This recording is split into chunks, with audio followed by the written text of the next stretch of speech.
Hello and welcome back to my channel. As the Game Week 11 deadline approaches, I've realised there are so many players that I want to bring into my team this week, so I thought I'd put together a video just outlining some of my favourites and the reason why I want to bring them in. Do let me know in the comments below who is on your watch list. I've also realised I'm wearing green in front of a green screen, which could be a dangerous game, so I may turn into a floating head at some point in this video, but hopefully not. Now let's have a look at who I want to bring in. First up on my list, we have got Darwin, and I did not expect myself to be saying this in Game Week 11. I discussed him in a pre-season video where I said he has the potential to be really explosive, but he's also quite risky. I don't know whether he's just built up my trust in the last couple of game weeks, but I am Team Darwin. I really want to bring him in, and I actually think he's going to be my first transfer of Game Week 11. I've got 2 free transfers to play around with. I think Darwin is going to be coming in to replace Solanke, so do subscribe to my channel if you haven't already, because I'll be uploading my team selection on Friday, and now you've got 2 days to potentially talk me out of it or support the decision. Help me be persuaded that it is a good idea. Darwin's ownership is fairly low at the moment. It's at 13.9%. I want to bring in Darwin as a third forward, so I will have Haaland, Watkins and Darwin. At 7.5 million, that's quite a lot of money, so I am going to have to not have as many luxury picks. Probably in the defence, that's the bit that's going to suffer. And I know at the moment it's a very popular formation to have 3-5-2, but I think in the next couple of weeks we may see 3-4-3 coming through a bit more in managers' teams. But he's got 47 points so far this season. He's averaging 5.2 points per match. He's had 9 goal involvements already this season with 4 goals and 5 assists. He's actually been involved in a goal every 50 minutes this season, which is very, very impressive. Yes, he is a minutes risk, but even when he comes on, after not starting, he'll come on from the bench. He'll still make such an impact on the team. Do you remember? This is like a conversation. He came on in Game Week 3 and he managed to score 2 goals in 13 minutes. He only played 28 minutes against Everton in Game Week 9, but he still managed to get an assist then. And then last week we saw he actually started against Forest. He played 79 minutes and he was able to get 1 goal and 1 assist. So whilst you do want players that obviously are in the starting lineup, there is evidence to say that Darwin can still come on at any time, change the pace of the game and manage to get an attacking return. If we have a look at his stats, his XG per 90 is 0.87. His expected goal involvement per 90 is 1.05. So I think he is worth the risk. And he's actually just quite a fun punt to have. This is the kind of player I'd like to have in my FPL team. And where he'll be replacing Solanke, who is that differential that I've just quiet excitement about, I think Darwin will be able to replace that quite nicely. The upcoming fixtures for Liverpool also look pretty good. They've got Luton away this week, then they've got Brentford at home, City away, which is a tricky one, but Liverpool are looking fairly strong. So I think they may not necessarily get a win out of that one. I think they could still do quite well, and Darwin hopefully will be able to penetrate the defence. And then we've got Fulham at home. So it's a bit of a mixed bag, but I like the look of it. I do worry sometimes doubling up on players from teams, but like I said, Liverpool are looking good. I've already got Salah, who just seems to be able to score or get penalties every single game week. Darwin will hopefully complement him, and it will be a good 2 Liverpool attackers to bring into the team. But if I don't go for Darwin, at least I do still have that Liverpool coverage, but I think I am persuaded. So let me know in the comments if you think this one is a good idea. I did discuss it briefly in an early transfer thoughts video on Sunday, and it seemed to be quite a popular pick. So do let me know in the comments. Next up, we have got another minutes risk, but I really like him as a player. We've got Callum Wilson with a criminally low ownership at 5.3%, considering how good he is. 44 points already this season, an average of 4.9 points per match, 7 goals, 0 assists, but let's focus on the goals. That's what you want your attackers to do. And he's 7.8 million, so he is slightly more than Darwin. I personally won't be able to afford to bring him into my team, but I really like him as an asset. And the ownership's obviously incredibly low because Isak often starting and there's some rotation. Wilson doesn't seem to start the games, but he comes on a bit later. And everyone obviously wants their players to play for as many minutes as possible. But with Isak out injured, Wilson is now the main man. We saw him get 13 points against Wolves this week and he played for the full 90 minutes. He's got really, really impressive underlying stats and he's averaging 64.7 minutes per goal, which is quicker than any forward with more than 2 goals this season. His XG per 90 is 1.29. His expected assists per 90, obviously very low, hasn't gotten any assists, so he's at 0.02. And then his expected goal involvement per 90 is 1.31.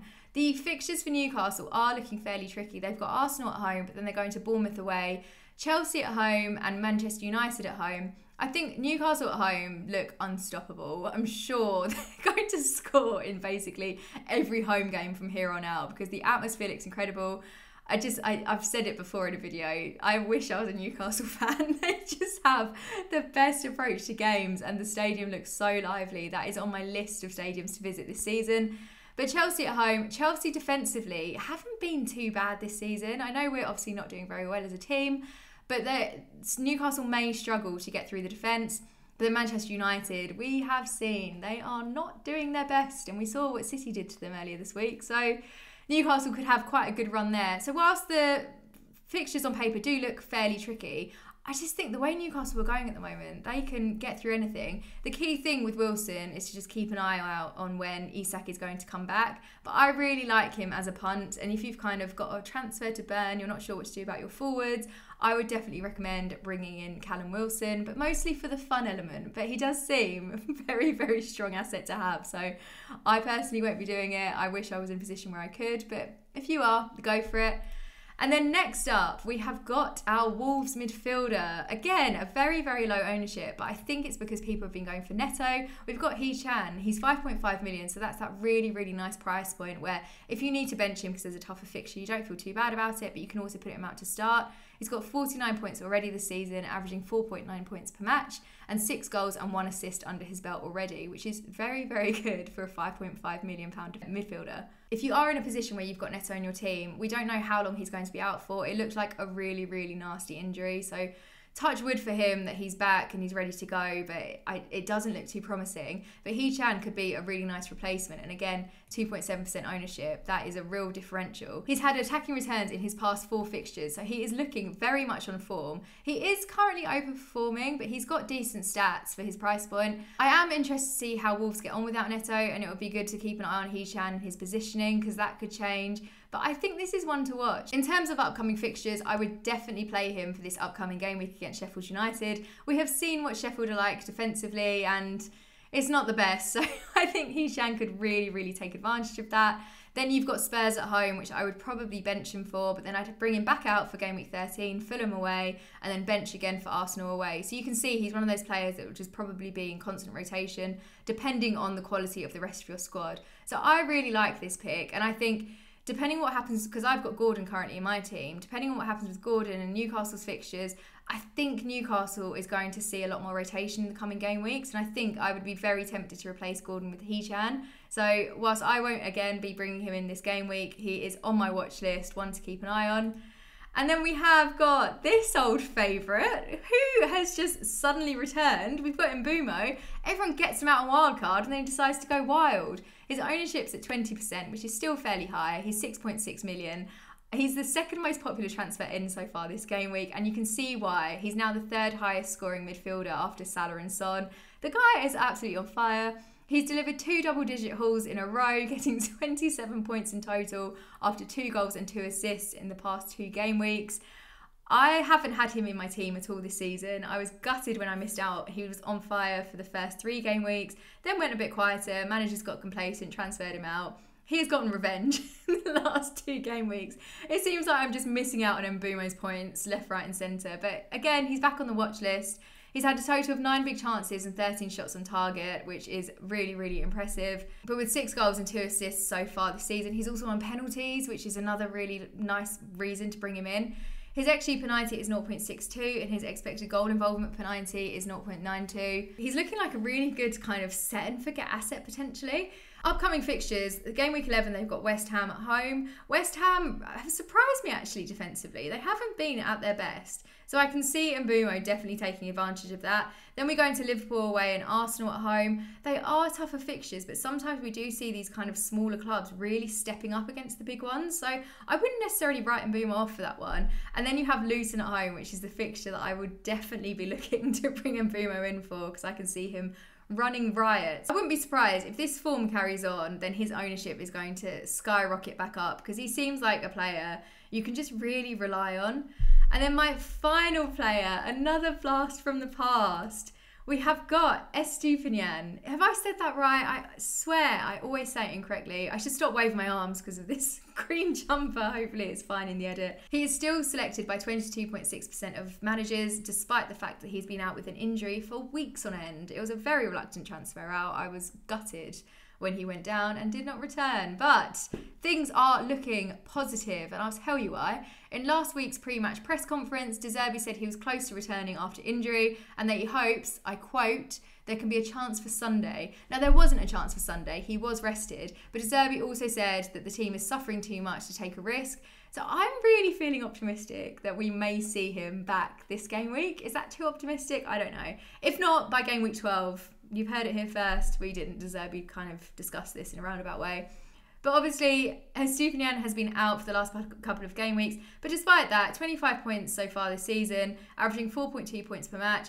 It's the goal threat, really, from him. The goal contributions, he's had 1 goal, 3 assists. Great for a defender. And one of the main reasons I want to bring him in is Brighton's upcoming fixtures. They are so good. And I don't have a single Brighton asset in my team, which is just awful. I don't know why.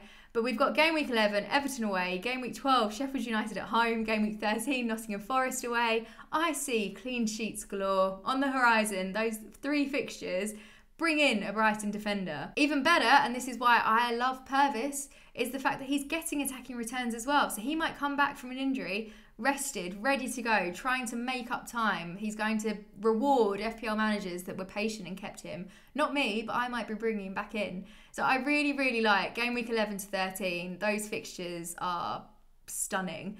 And if he can manage to get some assists here and there, you could be rolling in the points and you'll say, welcome back, Purvis, or something along those lines. So they are my selections for game week 11. I hope you enjoyed this video. Do let me know in the comments who is on your watch list. These are just my top 5. I'm really excited by them. Obviously, Wilson's got the tougher fixture in this coming game week, but I think bring him in, have fun. I'm really on that Callum Wilson hype. But all of them, we've got Darwin, Wilson, Hichan, Mbumo, Estupinian. I would be happy with all of them in my team, but obviously I've only got 2 free transfers to play around with this week, so I'm going to have to prioritise. It does look like it's going to be Darwin, but as I mentioned, my team selection will be going live on Friday, so do watch that and subscribe so you don't miss it. But as always, I will see you in the next video. Let me know your thoughts down in the comments below.